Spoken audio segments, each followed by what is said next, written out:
Spiders, snakes, Twitter? I got.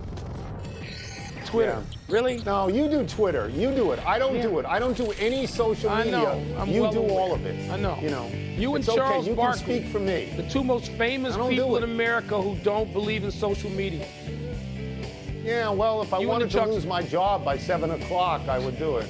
Welcome to PTI, boys and girls. In today's episode, the Chiefs beat the Raiders, the NFL has roughing the passer problems, and the Yankees and Dodgers make their playoff debuts tonight. But we begin today with the Phillies beating the Braves in Game 1 of their NLDS barely. Philly jumped on Max Fried for 2 runs in the top of the first and never gave up the lead, though Matt Olson made it close with a 3-run homer in the bottom of the ninth to get it to 7-6. So, Wilbon, how big a deal is Philly's Game 1 win? Well, Tom, winning Game 1 is a bigger deal in a best-of-5 series, best 3 of 5, than it would be in a best-of-7. We're not to best-of-7 yet. We're best 3 of 5. And so 1 gives you, it's not like best 2 of 3, but it's still, there's a certain urgency about this. Like, you come out the next day, and particularly when you're at home and you're the defending champs, you got to feel like you're in a must-win situation if you're Atlanta. And so, you know what, Tony? I just wonder, because I don't think either one of us necessarily believes all that much in momentum in baseball. But when Olsen hits that home run and you climb to within a run and you have another hard hit ball in that half an inning and you're closing in on Philly, which is, been known in its history to give it up a little bit, maybe, I don't know. Does that mitigate it any? Not much at all. But I don't think it's. I don't think the Braves are in trouble yet. I'm not going that far. I'll go to recent history. Okay. I'll go to Game 2 between Seattle and Toronto and the comeback that was made by Seattle. So when Matt Olson hits that home run today, you think to yourself, okay, the next guy's coming up, and he's going to hit a home run as well, and they're going to win this game. I follow this division because the team I root for, the Washington Nationals, is in this division. I know that most people don't think Philadelphia is very good at all.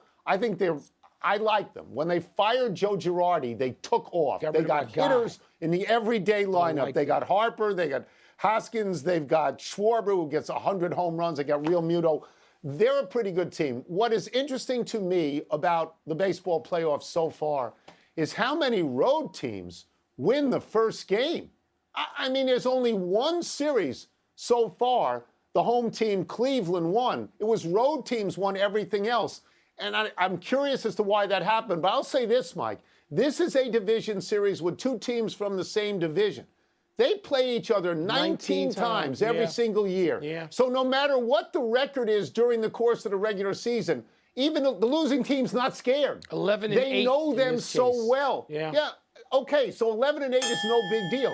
I don't see anybody walking into a division series against a team that finished ahead of them, even by 15 or 20 games, and being afraid because they know the personnel so well. Tony, that's true. So I'm not that surprised. But I'm not surprised at road teams winning because baseball home field means so much less than the NBA and NFL sports. and even the That's NHL right. where That's right. goaltending can skew it. It doesn't skew it like good pitching, right? Even though there wasn't a whole lot of that That's right. in Game 1. Let's move to the National Football League and the Chiefs beating the Raiders last night by 1. The Raiders jumped out to a 17-0 lead before the Chiefs began their comeback. Las Vegas head coach Josh McDaniel elected to go for that 2-point conversion to take the lead with 4.5 to play in the game, but the attempt failed. Do you back McDaniel's decision to go for the lead, Tony, rather than the tie? No. I was against what happened, and I will concede that I'm not just old school, I'm old. Okay, so I bring a lot of history to making a decision like this. But let's look at this. There's 4.5 minutes left in the game. There's no particular urgency at that point. Let's take best case scenario, Mike. Best case scenario, they make the 2-point conversion. They go up by 1 point. They have to give the ball right back to the Chiefs, who have Patrick Mahomes, who are at home. And so maybe you can envision them going down the field and kicking a winning field goal late in the game. The worst case scenario, which is what happened, is you're losing, and you have to give the ball back to the Chiefs anyway. So you put yourself in a hole that I don't think you have to do. I'd have kicked it. I'd have said to my defense, go out there, stop them, get us the ball back in a tie game. That's what I would have done. Yeah, that's how I grew up too, Tony. But I will say this. I didn't think that, look, coaches going for some of these two-point conversions, common sense never seems to play into it anymore. They all just resort to immediately, well, analytics says you do this. Get garbage. Yeah. It's garbage, okay? Because the analytics in which some simulator does it 10,000 times doesn't have your back and your quarterback and your play sheet and what you're calling and your temperament and your psychology and your emotion if your guys have choked in 6 of the last 9 close games. It doesn't have any of that. So I don't want to hear analytics made me do it. That's just a lazy lie. Now, I wasn't all that against it in this case, Tony, because like you said, we thought the Raiders were going to get the ball back, and they did, all right? And they had a play in which receivers run into each other. When somebody in that single coverage is likely to be open enough to at least extend, and they didn't do it. So I don't think it was the worst thing. But, Tony, coaches just seem to be nuts. Now, head coaches, when it comes to two-point conversions. We saw a rookie coach, Nathaniel Hackett of Denver, do this earlier in the year, and you roasted him. Yes. You, among others, you roasted him. I did. We saw John Harbaugh do this, didn't get roasted because he's won a Super Bowl, although I was tempted to roast him. And now we see Josh McDaniels do this, and as a head coach now, in the NFL as a head coach, not as an assistant on Patriot teams with all those rings. As a head coach, want to get the number exact, I think he's lost something like 21 out of his last 27 games. How about those analytics? How about that? No. What are we doing here? Holmes. What are we doing? Let's stay with the Chiefs-Raiders game and move to the issue surrounding roughing the passer. Patrick Mahomes was slung to the ground once, got no call. Derek Carr was overwhelmed by Chris Jones and fumbled the ball, but Jones was flagged for landing on Carr with his full body weight. Wilbon, Jones called for reviews of roughing calls because they're not reviewed now. Do you agree with him? Tony, I understand the logic. And Troy Aikman immediately last night, you know, I love Troy Aikman, listening to him, and I know you do too. Troy called for this. I do. Same thing. And Tony, immediately I sort of nodded. And I understand, by the way, I really like Chris Jones and listening to Chris Jones of the Chiefs as well. I get it. Because they got to be frustrated. You play this game on the defensive side. You earn your paycheck that way. And they give you this garbage because they're trying to protect the pretty boy quarterbacks. And that's all this is about. That's all this is about. I understand it, but I don't think it solves anything, Tone. What are you going to review? What are you going to say if you review that play? They're going to find some reason to justify throwing that flag because they want to throw it, because they don't give a damn about Chris Jones. They only care about the quarterback. And so I understand the need to do something, but I don't think it's going to correct anything that we're talking about. Do you? Yeah. We can go back and forth on this. This stems from Tua being concussed the other day, and there's a reaction to that in the NFL, and I think many people would say it is an overreaction at the moment. It's an overreaction. But you sit here day after day and you say the NFL doesn't care about player safety, and yet I think this is a player safety issue, and then you rail against the fact that the defender gets called for this. By the technical letter of the law, the defender is supposed to get called for this. I think this is different than Brady for me, because there's a fumble here, Mike. That ball is out. People, when the ball is out, everybody rushes for the ball. And if you fall on somebody, to me, that's the way it goes. So I would not, even though it is technically the letter of the law, I would not have penalized the Chiefs in this particular case. I mean, I wouldn't have done it. But I will tell you, the NFL is going to meet, and they're going to do something because they know that this is a problem. If I were the NFL, this is what I would release, and I wrote it down. Give me 10 seconds. We need to protect our players. We know this is a contact sport. We know the basis of our game is physical contact, but we need to try and make our sport as safe as possible. We may be overcorrecting here, but it's better that we err on the side of caution. We'll go back to the drawing board on this, but we will keep trying to keep our players as safe as possible. You may not believe a word of it. No, I don't. But from a public relations standpoint, that's all it is. That's what they're going to have to do. They hide behind it because they're not trying to protect Chris Jones. They're not trying to protect the dude that sacked Tom Brady. They don't give a damn. Chris Jones doesn't need protection. Really? Chris Jones only some players, is a great player. Pretty boy quarterbacks favored by Tony Kornheiser, they get protection. So you don't care about it either. And I'm glad you're reflecting what they think. all quarterbacks and all running backs and all wide receivers who are the object of violent collisions, all of them need protection. Don't tell me it's pretty boy quarterbacks. All of them. Let's take a break.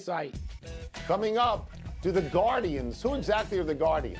Do the Guardians or the Yankees face more pressure as their series starts tonight? Be the Spiders. Cleveland, what are you doing? Guardians. And would you rather have the momentum of the Padres or the Dodgers?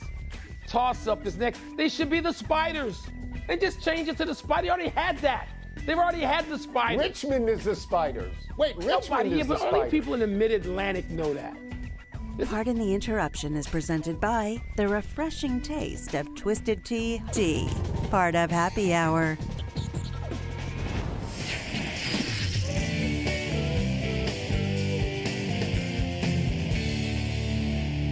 It's time for toss-up. Two men enter, one man leaves, finishes the show, then stays up past his bedtime to watch nonstop baseball until he finally falls asleep on the couch at about a quarter to 8. Yeah. What's first? Right. Toss-up, who has more pressure to win tonight's Game 1, the Guardians or the Yankees?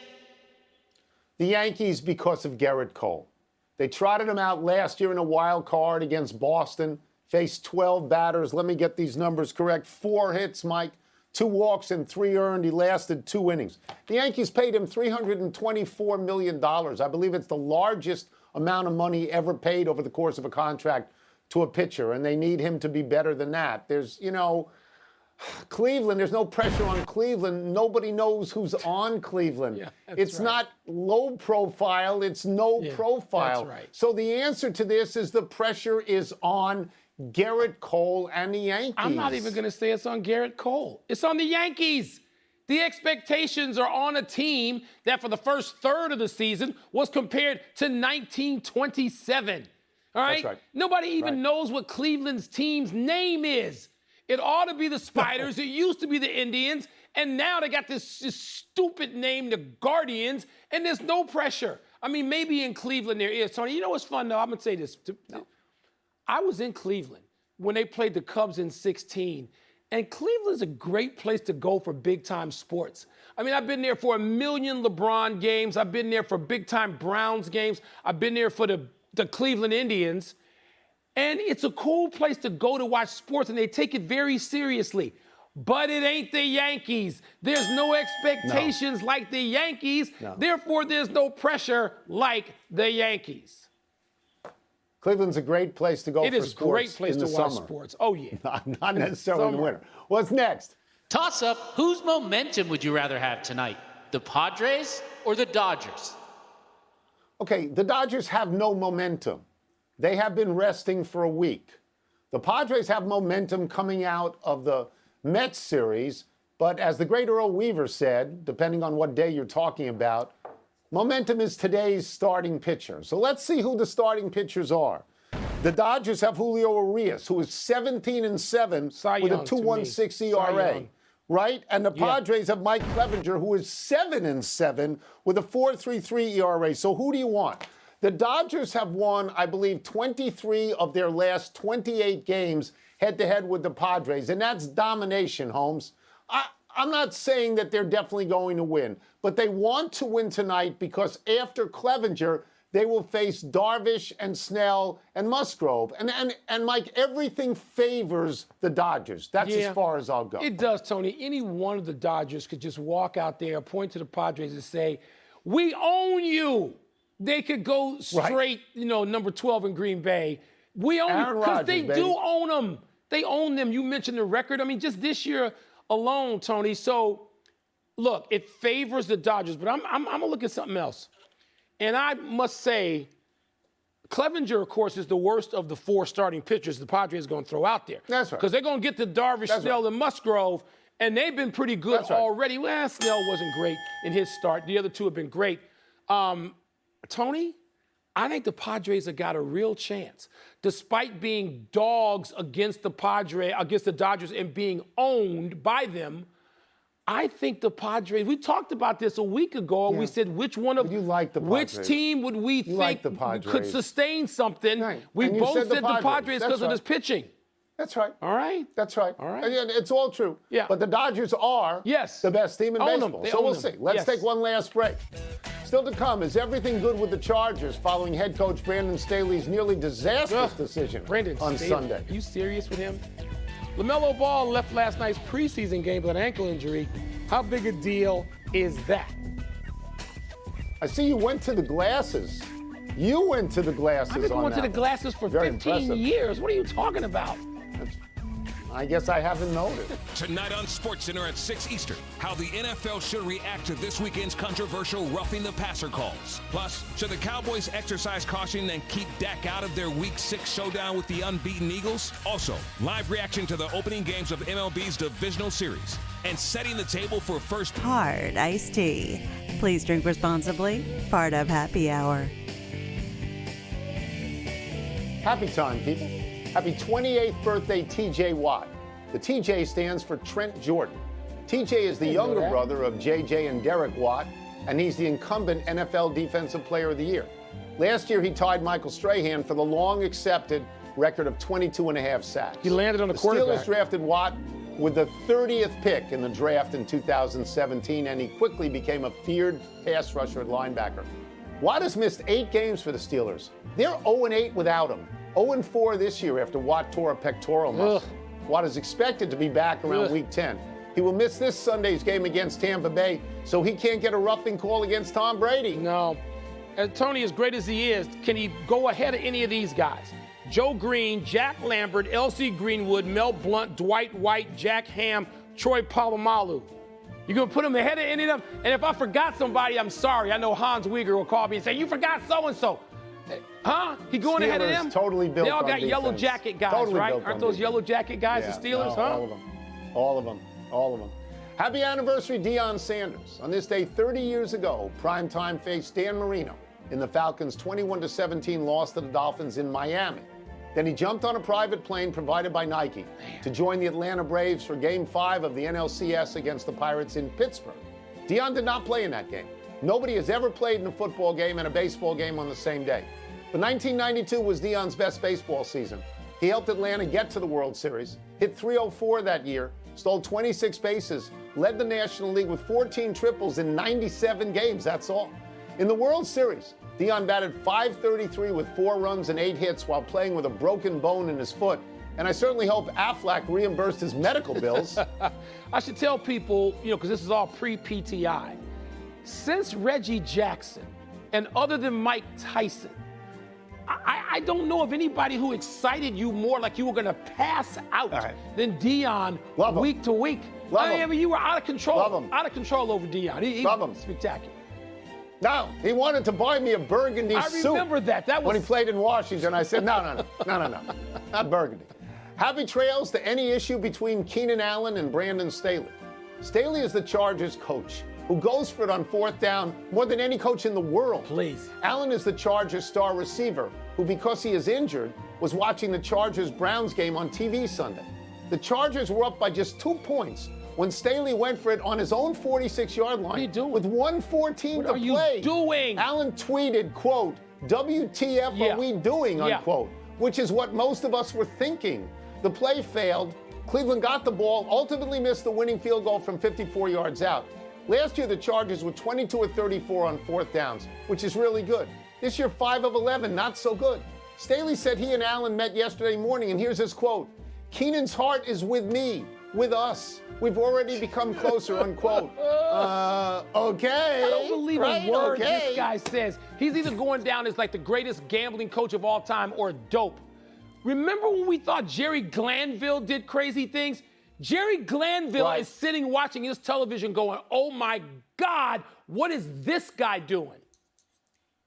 The guy goes for it all the time. He's not just going now for his players love him for it because they say he believes in us. Keenan Allen didn't love him. But 1:14 to go, you lose the ball on your own 46? Keenan Allen's right. What? Don't walk it back. You were right. Seriously. Huh?